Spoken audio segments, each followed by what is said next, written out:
Does your family feel more like a prison than a place of love and support? Do you feel like you're walking on eggshells or sacrificing your peace to keep the family together?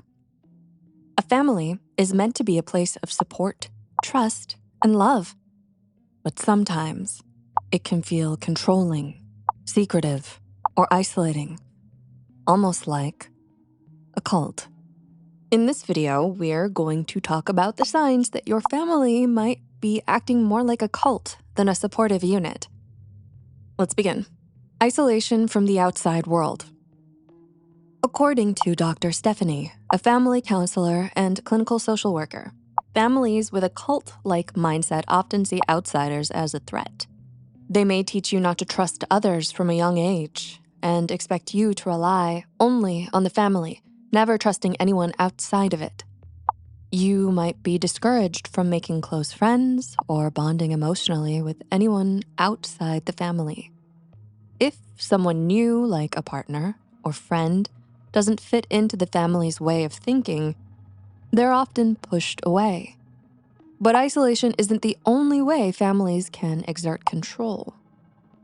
The rules can't be questioned. In some families, certain people are seen as always right and their word is final.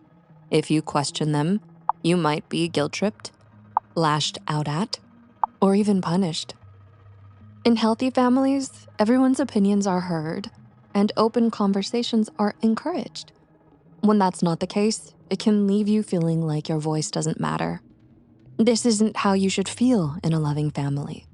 If this sounds familiar, you can start by journaling your thoughts or seeking advice from someone you trust outside the family dynamics to gain perspective. Secrets are more important than honesty. You might hear things like, "What happens in this family stays in this family," for instance.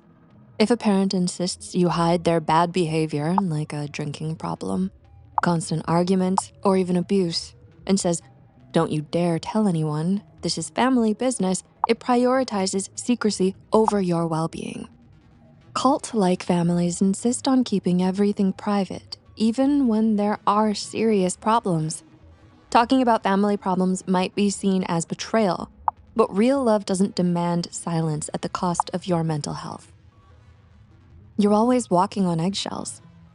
Do you constantly watch what you say or do to avoid upsetting someone?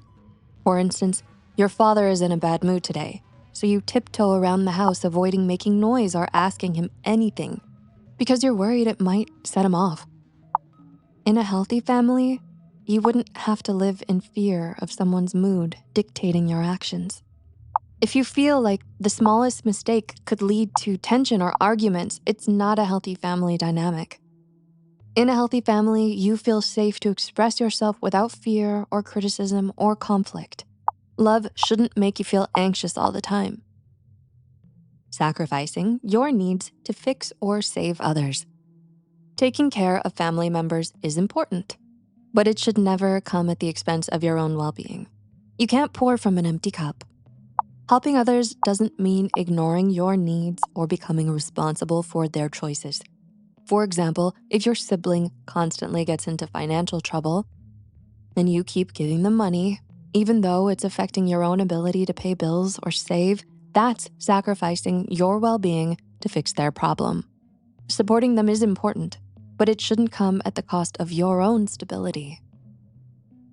Love comes with strings attached. It's like being a puppet where their approval pulls the strings on your happiness. In families like this, you might only feel loved or accepted when you're doing what they want. Maybe you've been asked to sacrifice your needs, dreams, or even relationships to keep the family happy. That's not love, that's control. Remaining loyal to destructive patterns. Family loyalty shouldn't mean upholding traditions or dynamics that cause harm.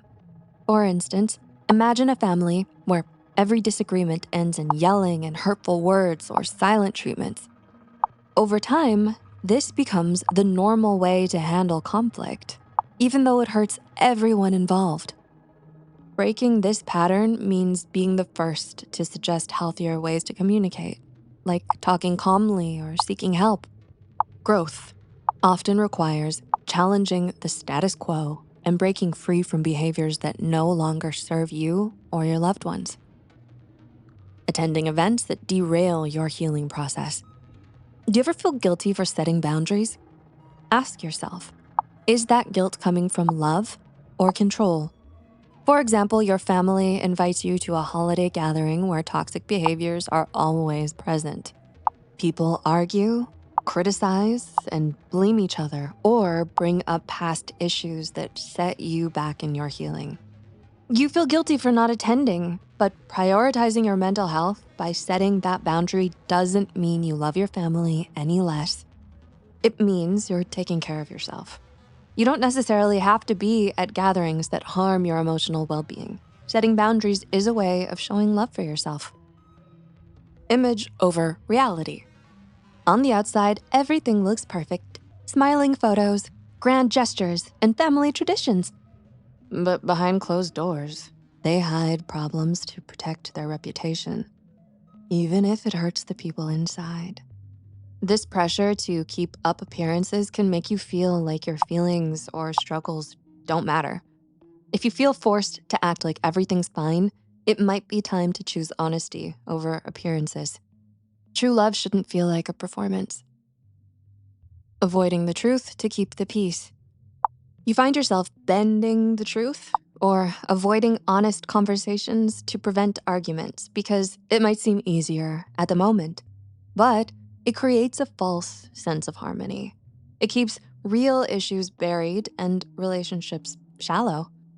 True peace comes from addressing conflicts with care and respect, not ignoring them. There should be honest communication in a family. It builds trust and allows for genuine growth. If you can relate to most of these signs, it doesn't mean your family is bad, but it does mean there's work to be done. Recognizing these patterns is a huge step towards breaking free from control and finding your voice. Start small. Set boundaries where you can talk to someone you trust or seek help from a professional. Healing is possible, and it starts with understanding that you deserve love without conditions. Have you ever felt trapped by family expectations or dynamics? How did you find freedom? Share your story. It might inspire someone to take their first step toward healing. Thanks for being here, and see you soon.